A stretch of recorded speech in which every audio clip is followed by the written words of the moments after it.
Rockstar. Rockstar Games. If you have a console and you're over 17, just explain to me how is it that you've decided, no, GTA 6, not interested. Rockstar is the most prestigious games company in the entire world. With billions at their disposal and over 5,000 employees, they've created some of the best-selling games of all time. But how did they get here? And what's the secret behind Rockstar's success? By the end of this video, you'll know exactly why they have zero competition. But to understand the story, we have to go back to the man who started it all.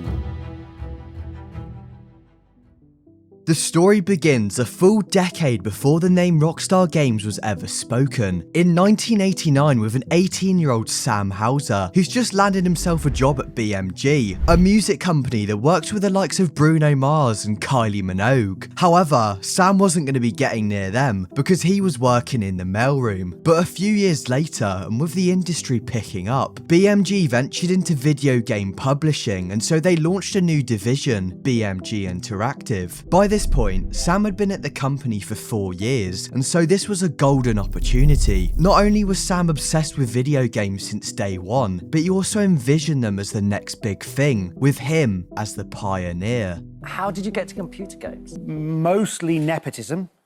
Dan Houser joined in 1995, initially as a CD tester before following his passion into small writing jobs like trivia. Therefore, Dan wasn't a key figure just yet, but something major was on the horizon.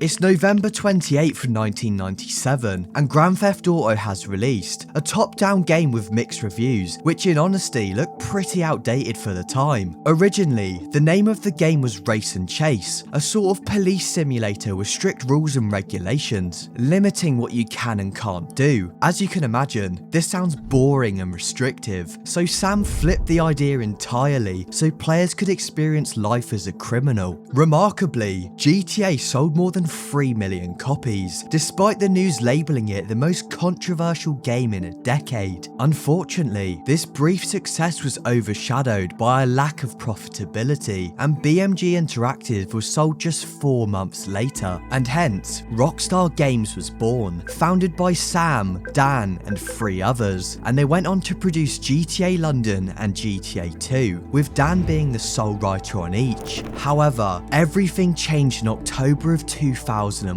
with GTA 3, not only because it was 3D, but because it marked the transition into story-driven gameplay, with Claude, a troubled mute who rises up in the criminal underworld to take revenge against his girlfriend Catalina. Overall, GTA 3 sold approximately 15 million copies, nearly 5 times that of the original, but it wasn't all peachy from then on. For instance, GTA Vice City led to multiple lawsuits and protests due to the mission cannon fodder. My son, what happened? The Haitians. I hate these Haitians. Later on, you're instructed to kill all the Haitians, which didn't go down all too well with the Haitian groups. They called for a complete ban on the game, as well as $15,000 in damages, and Rockstar even received backlash from Haitian government officials. But it wouldn't end there, because following the PC release of GTA San Andreas, the world erupted with Rockstar's biggest controversy to date, the infamous hot coffee scandal, which stemmed from a sexual minigame buried in the code, leading to the game being recalled and changed to adults only. And the ESRB are like, you're going to get AO, which means no Walmart, which was vital from a sales perspective back then. If you didn't get in Walmart, you're done. Rockstar was constantly paranoid about being shut down, and the internal morale changed, as reflected by GTA 4's gritty story. Moreover, investigations were launched, costing Rockstar more than $20 million. But none of it mattered, because what came next was the fastest selling entertainment product the world had ever seen. Grand Theft Auto 5 pulled in $1 billion in sales in 3 days.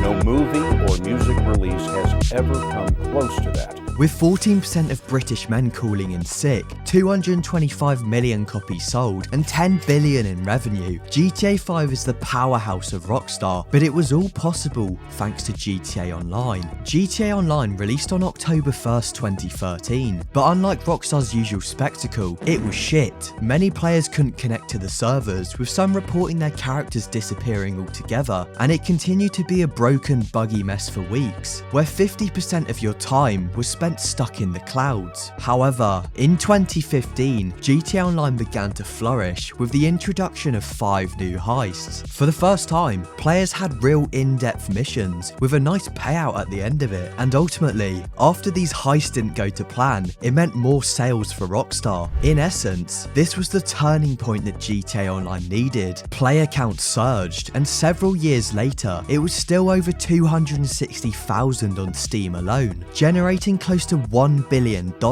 almost a decade after GTA 5's debut. But Rockstar isn't just GTA, and they've produced lots more exceptional titles. For instance, Max Payne 3, Bully, and of course RDR 2, which is soon to be the 3rd best-selling game of all time, but it didn't come without its complications. Red Dead Redemption 2 was massively over budget, as well as seriously behind schedule, with delays pushing the game back a full year. Furthermore, crunch culture was abundant, which meant extreme overtime in the last stages of development. To reinforce this, in the final year of development, the directors decided to add cinematic black bars to every cutscene. Sounds easy, right? Just slap on some black bars and we're off. But it just doesn't work like that. The devs would have to redo and reframe every single cutscene. It would take weeks, and with no hope of delaying the game further, it was apparent they had to crunch. Employees quite literally worked themselves to the bone, sacrificing their social life by grinding extra nights and weekends, with some of them like Dan Houser working 100-hour weeks. Despite the inside pressure, RDR 2 came out in fall of 2018, achieving $725 million in its opening weekend, and bringing Rockstar's grand profit total to an estimated $17 billion, with GTA 5 accounting for roughly 60% of that. So Take-Two definitely has the money to drop at least $3 billion on GTA 6. However, having money is just the tip of the iceberg. Lots of game companies have money, but it's how Rockstar uses it that makes them flatten the competition.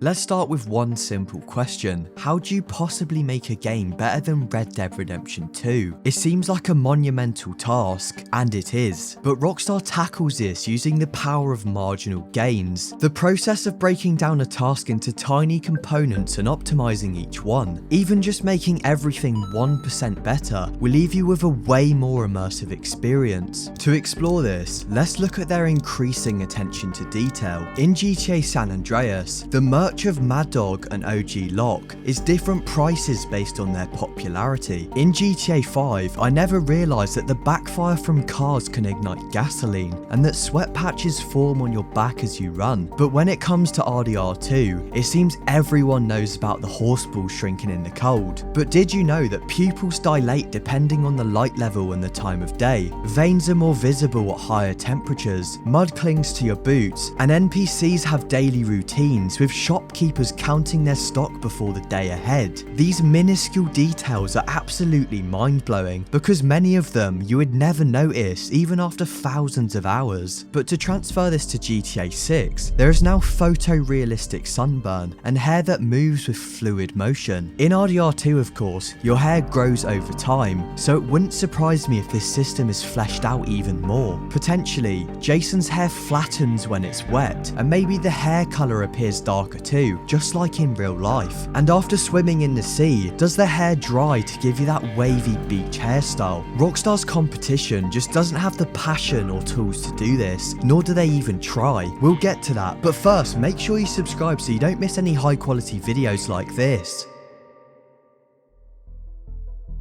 Rage, or Rockstar's advanced game engine, is never really highlighted, but it's a core reason for their success. Rage came about in 2005 after EA forced Rockstar's hand by buying Renderware, the engine that they were originally using. Luckily, they just acquired Rockstar San Diego, formerly Angel Studios, who had great engineers as well as their own engine, and since GTA 4, it's powered every major title, allowing Rockstar complete control. You see, the devs can modify the engine to build systems tailored specifically to their games, which at their core are pretty identical, an extremely dense open world experience. Therefore, every release acts as a stepping stone in the iterative process, and Rockstar has been cultivating this for almost 20 years, making it near impossible for other studios to replicate. But marginal gains alone aren't enough, they've also taken massive creative leaps. We always try to innovate with the narrative and innovate with the art direction, innovate with every piece of the game.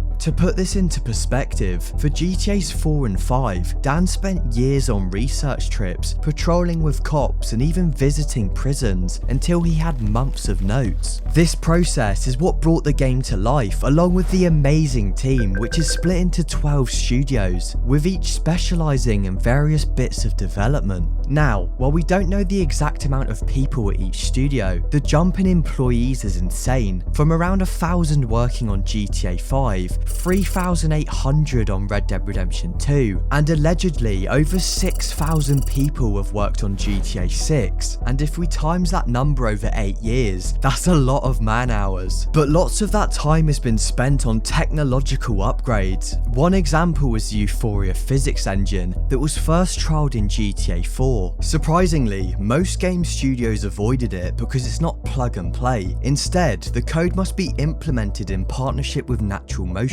which is a lot of work. However, the end result was new ragdolls and weighty cars with realistic deformation, and from that point on, natural motion was an integral part of Rockstar Games. Despite this, in 2017, the parent company Zynga stopped licensing Euphoria altogether, supposedly in order to make more mobile games such as Clumsy Ninja. This was a huge problem. Rockstar would now have to partner with another company or build their own system from the ground up. So, Take-Two bought Zynga. And this did two important things. Firstly, it eliminated all licensing fees, but it also secured Euphoria for themselves, which makes it pretty much like a patent. And speaking of patents, Rockstar has cooked up several state-of-the-art ones for GTA 6, but by far the most anticipated is US 20190192970881 and US 202450 First off, we have AI generated interiors. Now, while they're not technically AI generated like images and videos you see online, they are AI driven using a tag based system. For example, you may want a derelict motel or a beachfront apartment, and using these tags, the system chooses the correct assets from a list which are then allowed to be used. So bearing this in mind, the unique interiors could generate on demand when you're nearby, but disappear when you leave.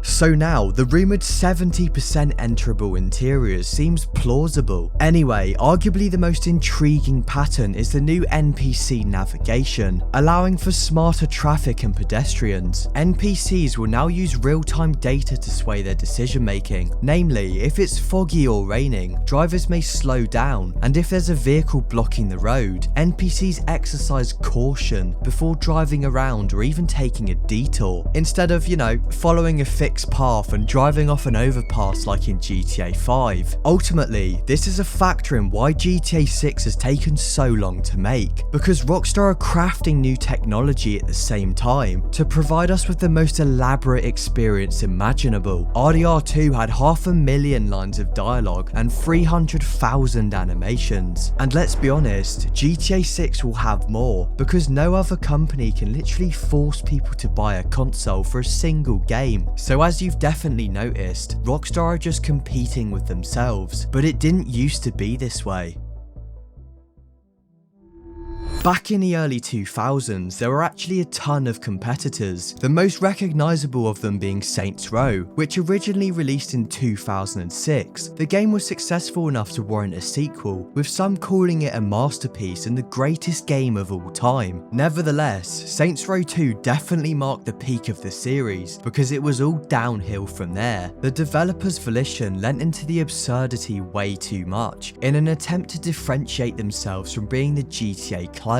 And as a result they paid the price. After 6 games over the span of 16 years, the studio is now bankrupt. Watch Dogs by Ubisoft shared a similar fate, with the first 2 released in 2014 and 2016 respectively. Although it made literally no sense how one man with a phone could do anything, it was still extremely fun. But yet again, the third game was like kryptonite, with Watch Dogs Legion ending the franchise. Naturally, there are a few honourable mentions, such as Sleeping Dogs, Just Cause, and of course the Mind's Eye Catastrophe. Now while we won't dive into that in this video, it does tee up my last point, because Rockstar wasn't always this amazing, and the modern gaming industry has changed. Unlike the previous mentions that were competing to produce the best games, most game publishers nowadays are in it for the cash grab. They entice us into buying another recycled game by preying on our nostalgic childhoods. Obviously, a few instantly spring to mind, like Call of Duty, where every new release receives a lower and lower rating. And personally, I haven't bought a COD since Black Ops 4, and I intend to never buy another one, because no matter how broken or unfinished the game is, miraculously the microtransactions work flawlessly.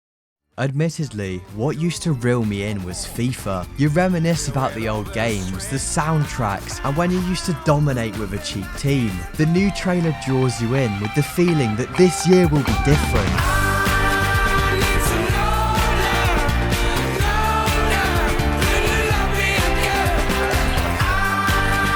But in reality, it's the same shit every year, and you have to dump in your week's wages to have a chance. And the worst part is that companies have no incentive to change it. Why risk millions of dollars to create a fresh new experience when you can rely on a proven formula, attract the same audience as 20 years ago, and sell them the game that they'll play for 2 weeks whilst doubling their spending? It's a fucking flawless business model, and this is why Rockstar wins time and time again.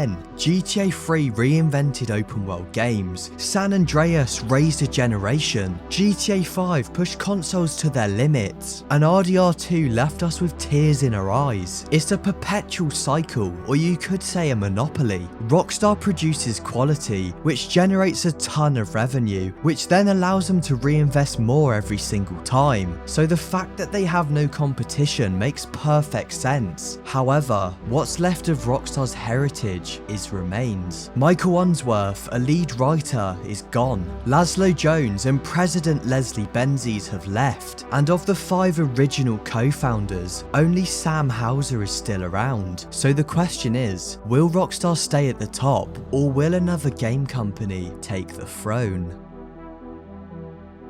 Thank you for watching, subscribe if you haven't already, and if you want to know more about GTA 6, click this video here.